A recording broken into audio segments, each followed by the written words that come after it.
ഒരു കള്ളന് വേണ്ടി കട്ടയെറിഞ്ഞ് കേന്ദ്രസേനയെ കൊലപ്പെടുത്തുവാൻ പോകുന്ന അക്രമി സംഘത്തോടാണ്.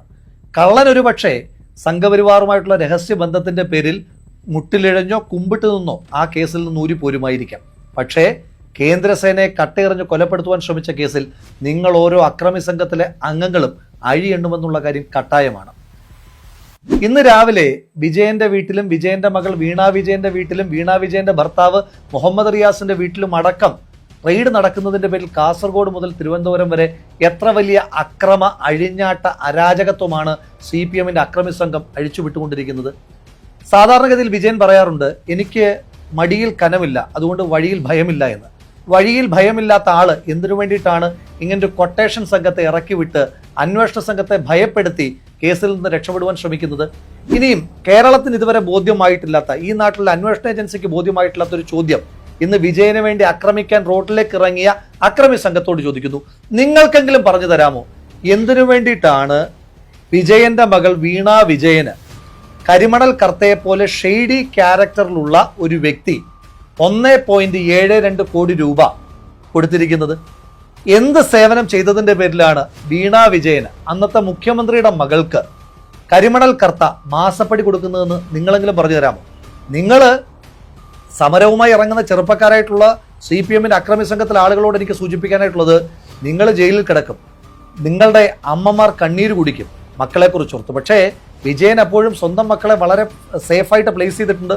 മൂത്ത മകനെ വിദേശത്ത് ഒരു കമ്പനിയിൽ വളരെ സുരക്ഷിതമായി വെച്ചിരിക്കുകയാണ്. ഇഷ്ടംപോലെ ശമ്പളവും അതിലേറെ കിമ്പളവും കിട്ടുന്നുണ്ട്. മകൾക്ക് മാസപ്പടി കിട്ടുന്നുണ്ട്.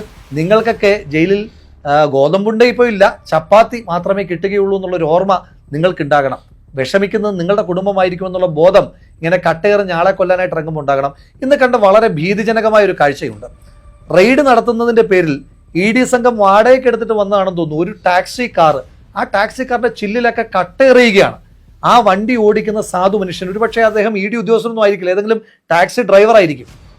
അയാൾ ജീവഭയത്താൽ അലമുറയിടുന്നത് നമ്മൾ വളരെ വേദനയോട് കൂടിയിട്ടാണ് കണ്ടത്. കണ്ണൂരിലും തിരുവനന്തപുരത്തും കാസർഗോഡ് തൊട്ട് തിരുവനന്തപുരം വരെ എല്ലാ പ്രദേശത്തും ഇങ്ങനെ അക്രമം അഴിച്ചുവിട്ടാൽ വിജയൻ രക്ഷപ്പെടുമെന്ന് നിങ്ങൾ വിചാരിക്കുന്നുണ്ടോ?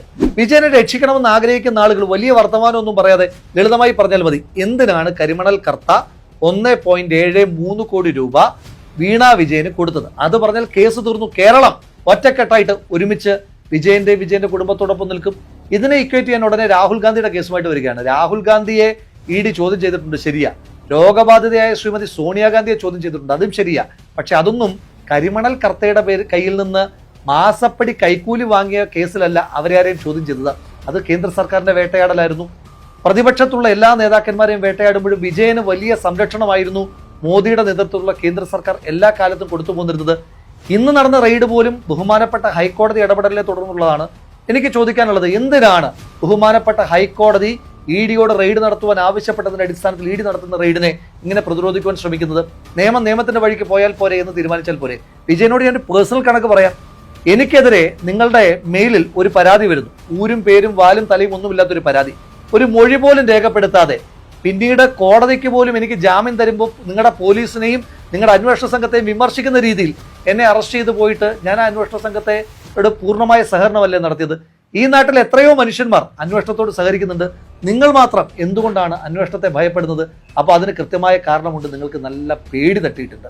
അപ്പോൾ അതുകൊണ്ട് വിജയ, ഒന്നു പറഞ്ഞ് രണ്ടാമത്തതിന് ഞാൻ കോരന്റെ മകനാണ് എന്ന് പറഞ്ഞാൽ എക്സംഷൻ ഒന്നും കിട്ടില്ല. ഈ രാജ്യത്തെ എല്ലാ മനുഷ്യന്മാർക്കും ഒരേ നിയമമാണ് ഭാരതീയ ന്യായ സംഹിത.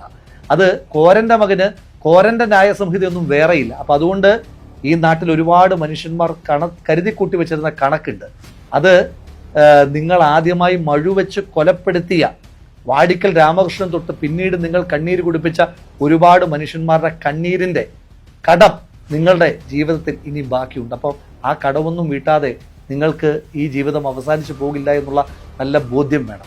അതുകൊണ്ട് ശ്രീ വിജയൻ, ഉളുപ്പ് അല്പമെങ്കിലും അവശേഷിക്കുന്നുണ്ടെങ്കിൽ ഇന്നലകളിൽ മുഖ്യമന്ത്രിയായിരിക്കുമ്പോൾ മറ്റുള്ളവർക്കെതിരെ പറഞ്ഞ ഏതെങ്കിലും വാചകം ഓർമ്മയിലുണ്ട് എങ്കിൽ നിങ്ങൾ അടിയന്തരമായി പ്രതിപക്ഷ നേതൃപദവിയും അതുപോലെ തന്നെ ധർമ്മടം MLA പദവിയും രാജിവെച്ചൊഴിയുകയാണ് നിങ്ങൾക്ക് നല്ലത്. അതല്ല എങ്കിൽ നിങ്ങൾ ഇന്നലകളിൽ മറ്റുള്ളവർക്ക് നേരെ എറിഞ്ഞ ധാർമ്മികതയുടെ ആ വാക്കുകൾ സ്വയം കെട്ടിത്തൂങ്ങിച്ചാകും എന്നുള്ള കാര്യത്തിൽ ഒരു തർക്കവും വേണ്ട. ക്ലീഷയായ ഒരു ഡയലോഗ് ഓർമ്മപ്പെടുത്തുന്നു, നീ ചെയ്തതിനൊക്കെയും നിന്നോട് ഈ നാട് പകരം ചോദിക്കും. നിന്റെ പ്രവർത്തികൾ ഓരോന്നും നിന്റെ തലമേൽ പതിക്കുക തന്നെ ചെയ്യും. മറക്കണ്ട, ഒന്നും മറക്കാൻ ഈ നാട് ഉദ്ദേശിക്കുന്നു.